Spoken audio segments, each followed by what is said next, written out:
Ул илһамланып шигырьләр иҗат итә, шул арада кулына киергесен алып шигәргә дә вакыт таба. Лаеклы ялда булса да тик утырырга яратмый. Югары Мәлим авылыннан кул эшләре остасы Разия Рамазанова үзе китапханәдә кунакта. Тормышта эш белән үтсә рәхәт. Минем иң яратмаган әйберем көтү. Чөнки анда бер эшләмисең. Тик торасың. Тик кенә йөрисең бит инде, бер эшләмисең. Менә шуңа күрә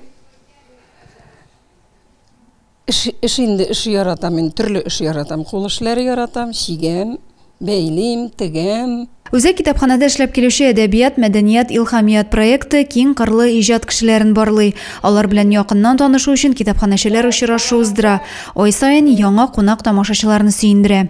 Бу проектның максаты безнең китап сөючеләребезне, китап укучыларыбызны, иҗат кешеләре белән язучылар, шагыйрьләр, рәссамнар һәм профессорлар үзебезнең якташларыбыз, якташ булмаган милләттәшләребез белән таныштыру, аларның әсәрләренә, аларның эшләренә мәхәббәт тәрбияләү. Элекеге мәдәният хезмәткәре 20 елдан артык Мәлемдә мәдәният йорты директоры булып эшләгән Разия ханым районда күпләргә таныш, үрнәк шәхес. Аның шундый алтын куллы булуы, матурлыкка омтылуы әти-әнисеннән килә. Ә шигырьләр язуга сәләте 3нче сыйныфта ук башлана.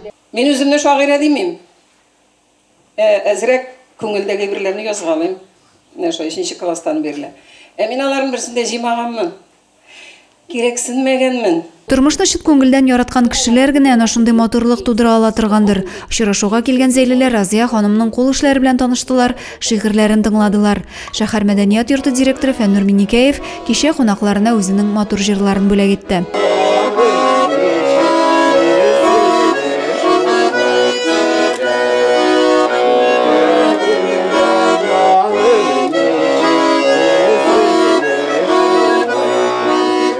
Адилия Бурханова, Юлия Казамарова, Александр Тимофеев, Зей хәбәрләре.